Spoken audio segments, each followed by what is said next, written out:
Welcome back to the train shed. We're going to be doing a little bit more track installation today and working on our station yard. And to save a lot of space there, we're going to be using this Peco three-way point.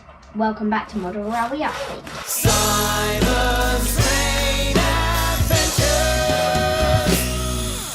This is the junction we have at our station throat, and this is where the yard is going to be. And just this curve here is going to be replaced with this three-way point. But the thing about this point is it's a live frog point, so it needs a little bit more work to install it. It takes 2 point motors, and each one needs a separate switch.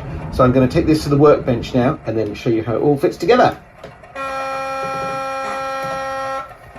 You excited to see it up and running, Simon? Yes. You've got these wires already attached. One is attached to each of these 2 frogs, and so those need to be connected to a microswitch, which will be controlled by the point motor, to change the polarity of the frog as the point blades change. This is the microswitch that's recommended. It's a Peco one. I've assembled this one already, and it's fitted to the bottom of the point motor. This is a Hornby point motor, but it seems to be quite compatible with the Peco switch. So that's fitted underneath, and if I operate that there, you can see how the movement of the point rod moves the microswitch contacts, and then you can connect whatever you need to the connections here. And then the top part still can poke up through the board and operate the point itself. So I'm just going to assemble the other one, and I'll show you how that all goes together. Here's the finished microswitch. I'm now going to show you how to attach it to the bottom of a point motor. First thing is to attach this collar piece onto the point motor rod. I'm going to put a little dob of super glue on the end of the rod there, and then just slide this over. It might be too much glue there. Making sure that it still moves, which it does. And I'm going to insert this into here, and it's got 4 little plastic clips, and these motor shapes can clip in to them. Push in. It's a bit stiff, but there you go, it's snapped in. That still moves, operates those switches, and then that part is going to stick up through the baseboard. Now it's time to take this to the train shed. Back in the train shed now, and I've just marked out exactly where this three-way point is going to go, with markings for the holes for the 2 dropper wires and the 2 point motor arms, which are going to come up under here.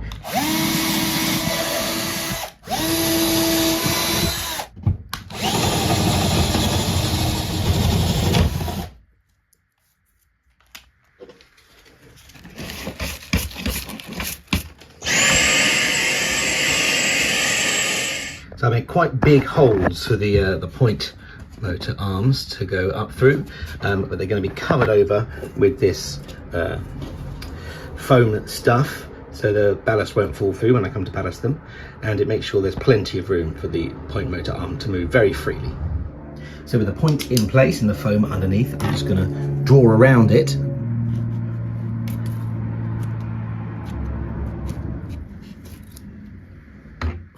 And at this point I find it's quite handy also to poke through where you've drilled the hole, so I just use a drill bit for this.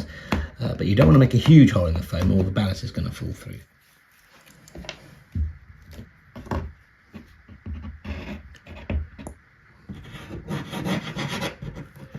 I may need another tube of glue.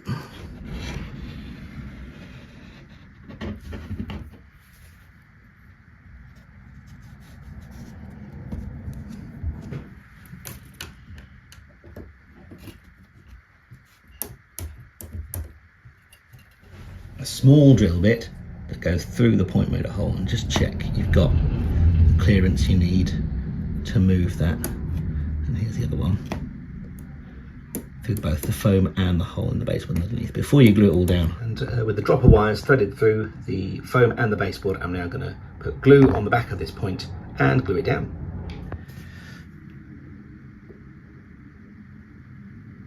Be very careful not to get glue on any of the moving parts. Pull the dropper wires through from underneath so they don't get coiled up on top. Press it firmly down. You could probably pin it to hold it in place, especially if you're dealing with curved flexi track on one end. I'm probably just going to weight this down, and I'm going to leave it till it's really dry before I start trying to install the point motors. I've used this piece of chocolate block, which I've done up tightly on the point motor pin, just to hold the motor in place while I screw it up from underneath. There is the motor in situ. You can see the motor operating from underneath and operating the switch as it throws as well. So that's the first motor. There needs to be a second one just behind it. Three-way point. Motor's installed. Both switches up. Both switches down. One up, one down. Try that again. There we go. Those are the three routes available to us. That was quite tricky to get installed, but it's done. We've still got to do the wiring to switch the frogs. So install frog versus live frog. The frog is this part of the point here where these two rails meet. This is an old Hornby install frog point, and you can see the part in the middle there is plastic. It insulates these two rails from each other. It makes the electronics much easier, but it does mean that there's no pickup for the trains at this exact point, which can cause some problems, particularly with really short trains. Whereas if we look at the three-way point here, which has actually got two frogs, you can see there's no plastic insulator. These are connected together, which improves the reliability and running, but it does make the electronics a bit more complicated because these two need to be switched, otherwise you get short circuits. Well, here I am under the baseboard. It's not a particularly comfortable place to be, which is why I've not made much video under here, but I thought I'd have a go at showing you how I actually install the point motors, because I keep doing that off camera.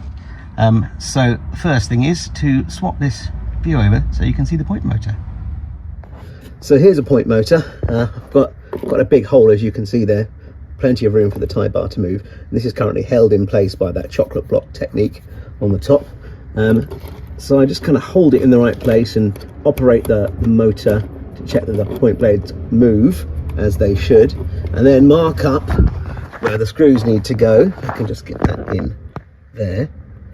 I try to mark at the end of each of the fixing brackets, so there's a little bit of wiggle room for the motor to move slightly left and right. Very important that you get it lined up in the right plane of movement as well. And when that's done, I can drill a little pilot hole under each of those squares and then just screw it into place, and it's going to work perfectly without needing any adjustment first time. I use a small screw with a washer on it. Lovely.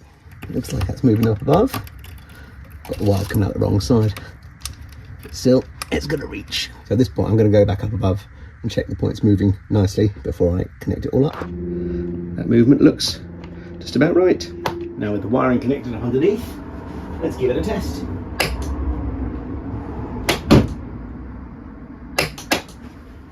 Yeah, that seems to work. So we can remove the chocolate block and cut the pin down.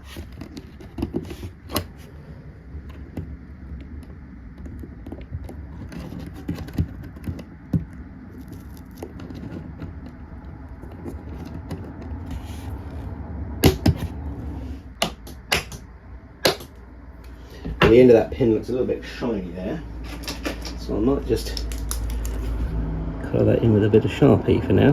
There we go. That's hidden that away a bit better. Great. One other thing we've done during this model railway update is to fill the holes, the screw holes on the front of the boards, and paint the facing edges black, which I think gives it a really nice professional looking finish all the way around. Now that the three-way point and the goods yard are installed, it's time for a running session.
Well, I hope you've enjoyed this model railway update. Have you installed a three-way point? Let us know if you did it the same or different from us. We'd love to hear from you in the comments.